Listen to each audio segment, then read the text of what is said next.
decided to create a full-stack banking application for my Capstone project. This is my piggy bank. First, I want to talk about the front-end architecture. Due to the nature of React apps, I have all my components in a components folder.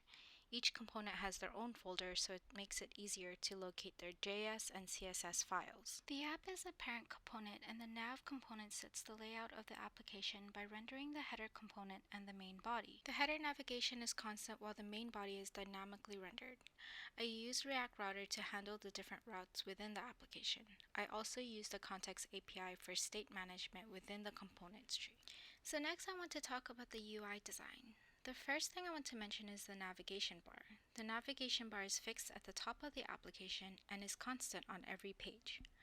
I decided to place the app logo at the top left side as well as set the logo as a link to the home page. I've also decided to place action buttons on the right sides for services, login, and sign up. When a user has logged in or signed up, the action buttons are replaced with an avatar icon, their username, and logout icon. The user distinguish when they are logged in or a guest.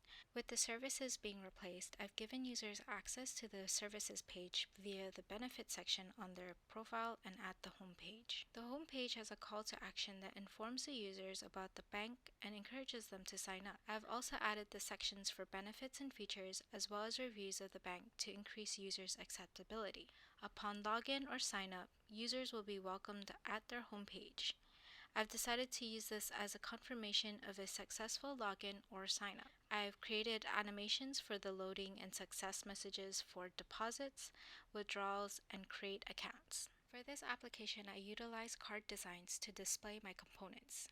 As you can see here, each account has its own card, as well as the components like the deposit or withdraw page. I styled my application with a simple, clean look that uses gloss morphism. My color scheme was inspired by my piggy logo and the coin. The first method I implemented was a Google OAuth service that enables users to sign up and log in using their Google account. The implementation uses a library called React Google Login and embeds a custom component that hooks up to Google Authentication. I enabled the service through the Google Developer Console.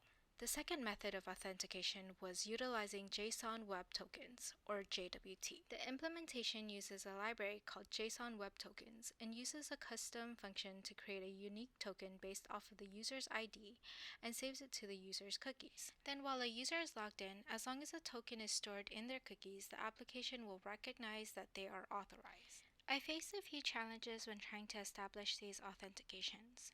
With the Google authentication, I had to ensure that the URL of the application was added as a trusted source on the Google Developer Console, as well as making sure that if I was using Chrome, I had to clear my cache so that Google could recognize that I was making a new request for login. For JWT, I had an issue where cookies were sometimes being cleared after refreshing the page.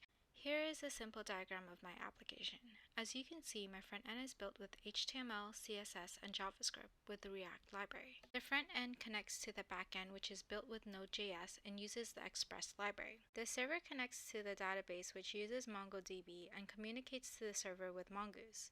For hosting, the front end is hosted on Netlify, the back end is hosted on Heroku, and the database is hosted on MongoDB Atlas.